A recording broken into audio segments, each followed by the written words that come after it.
Hello everyone, we are continuing on with our NHL season previews today, and today we're going to be talking about the Toronto Maple Leafs. Now before we start, please make sure to subscribe if you are new to the channel and you like what you see here. I'm hoping to do this as a full-time job one day, and I'd really appreciate it if you could support me. If not, no big deal. Now let's talk about the Leafs. And Toronto is coming off another great regular season, had a record of 54-21-7 for 115 points in the Atlantic Division, before we saw yet another cruel rerun of what we've seen in years past, where they lose in the first round of the playoffs. This has become a norm for this original six team. Now, after experiencing the same situation as what we've seen before with playoff failure looming in the air, what should we expect for the Leafs this year, and how will they try to achieve their expectations? Well, on terms of expectations, Toronto likely still has it in their mind that they want to make the playoffs again. That's going to be a little intriguing. They lose both of their goalies that started at least 20 games for them last year, that being Jack Campbell and Peter Mrazek. Campbell went over to Edmonton, and then Mrazek is, I want to say, in Carolina. I can't remember off the top of my head, but they've brought in a replacement, and this is where it gets really weird. Matt Murray, a former two-time Cup winner who is projected to be the starter, will now come on in. And he is a guy that won 2 Cups, and then his career kind of fell off after the 2018-19 season. This is why I smell kind of a redemption story possibly brewing there in the air. I think it would be really awesome too, as Murray's a guy that has been there and done that and got it done when it mattered most. But how is it possible for him to regain that old form after being really bad or having bad stretches the past few seasons? I am going to say that I think it's because Toronto just puts up really, really good stats defensively, especially at 5-on-5 play. Last year, let's take a look at this, for instance, with Matthew and Co out there and the roster in general. They were 11th in the league for shots against per 60, 7th in shots for percentage, 9th in scoring chances against per 60, 3rd for scoring chances for percentage, 12th in medium danger chances allowed per 60, and 9th in highest or high danger chances against per 60 at full strength during the 2021-22 campaign. That bodes really well for Murray, as the Leafs obviously have been able to be a good side defensively, especially considering the certain players they have on their roster, the blue line they have, all that good stuff. And I think that kind of bodes well for him after coming over from Ottawa, a team that has had some defensive issues, a lot of shots, especially down low. Coming over to a team like Toronto could be so good for them. However, for Murray, I am very aware that he was on a Pittsburgh team that 2018-19 season that was not bad by any means defensively, and in fact was one of the best teams defensively in certain categories at that time. And Murray still had a bad year. So theoretically, one of two things could happen here, or I guess multiple things. I think one, he comes in and he plays really well in front of this, or behind this team, I should say, that is being able to post good defensive numbers, or he plays poorly, even though they are able to help him out. He just has a really bad save percentage and lets the puck in quite a bit. But I do think that you have to remember what he did last year with the Sens. There was points where he got rocked, other points where things went well. And it gets even better too, as like I said, those simple stats don't really reflect what he did at points last year. Yes, he would go out and he would have a few bad nights, but again, there were good nights out there, and it is one of those things where goals against average and save percentage are nice things to look at, but when you have a goalie that just gets rocked a few nights, well, more than a few nights, it takes away from the fact that there were good nights out there. Now, the team also added an interesting backup there in Ilya Samsonov. The former Washington Capitals goalie played the first 3 seasons in DC, starting 79 games in that span, and played in 89 games in that time. His time with the team, though, clearly came to an end after a shaky year as well, and this is going to be a much bigger market that he has to play in, and that doesn't like when players can't come in and do their part. Will he play his part? Well, much like Murray, it really could just depend on, whether or not he has the potential to manage what he's able to do, not only in the market, but behind a team that is very good. He's in a position where he is going to be on a team that he doesn't have to be, this prospect that maybe he's the starter of the future. He's probably just going to be the backup or a 1B type guy.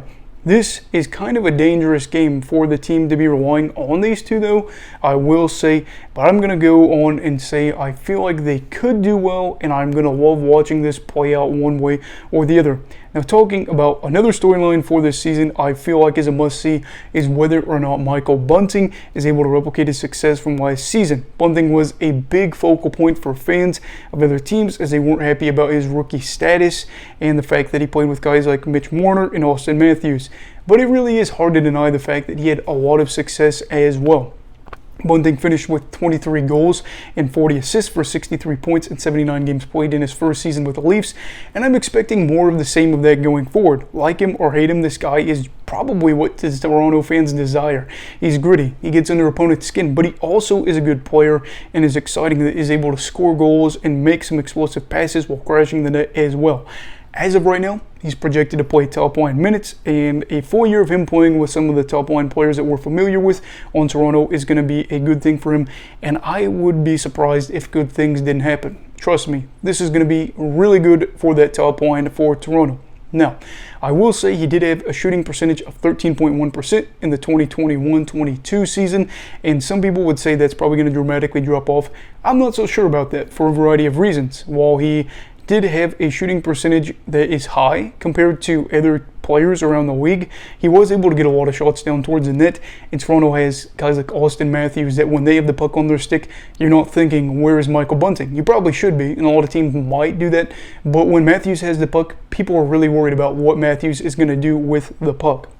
Now, shooting percentages can skyrocket or plummet on a season-to-season basis, so you can't hold me to it, but I say that he will probably avoid a shooting slump, and he is going to be set up well with the guys that he's playing with to avoid it and have another good year. And he shouldn't be expected to be the guy when it comes to goal scoring, which is kind of nice, but with some of the bottom six looking a little underwhelming in the goal scoring category, I will say that I think Bunting should be relied on as a reliable goal scorer for them, and I'm hoping that shine doesn't wear off from that first season that he had with Toronto.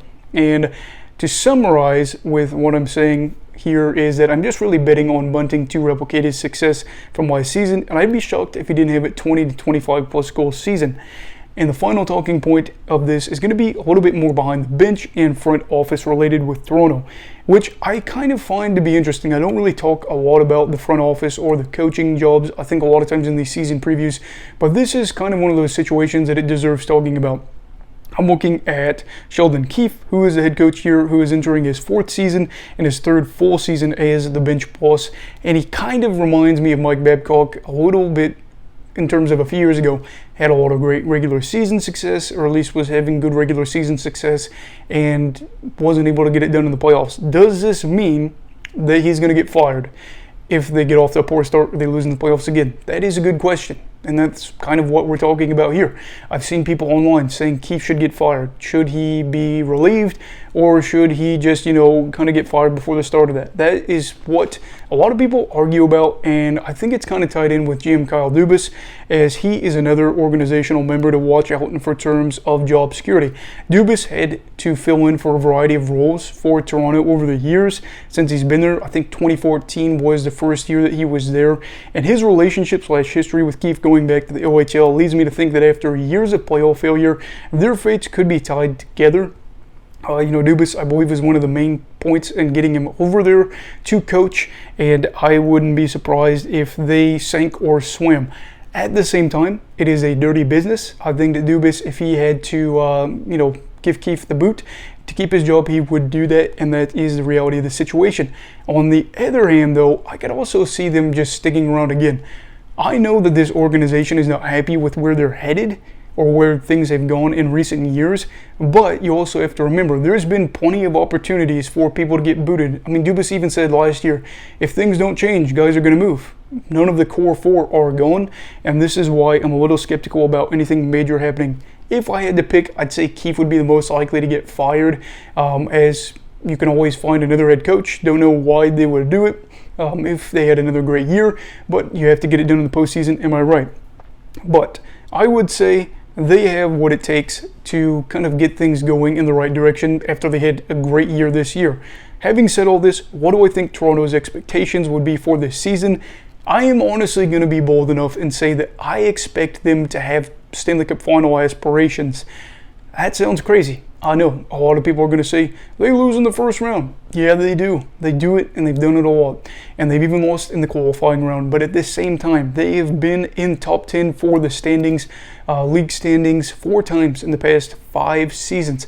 This past year, they were 4th, I believe, in the league standings. 115 points is nothing to scoff at. And if you remember, they went toe-to-toe with Tampa Bay, and at points were totally outplaying the Lightning in that series and are coming off a lot of failure, but a lot of motivation. These guys want to be able to get it done, and they understand that they want to get this off their back, not only for them, but for the city, and probably for themselves in the sense of the city can get off their back, and they can try to do something here. How are they going to do that?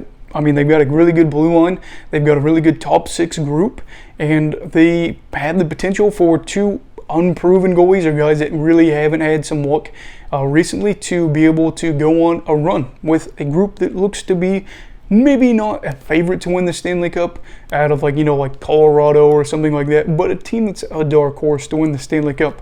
I would say if they aren't going to have that aspiration, then you need to move on from the guys that are in the locker room. If you go in there and guys say, I think if we could just try to make the playoffs, that'd be a good thing, you probably don't need to have that group there. Now, I'm not saying like in the media, if they're like, oh, we want to make the playoffs. But if you had like a closed off locker room meeting and they said, we just want to make the playoffs, I would be a little concerned because they have no reason at this point to say if we could just make the playoffs. They need to be thinking we need to win a cup, and I do think that they have a locker room that could get it done in the right situation.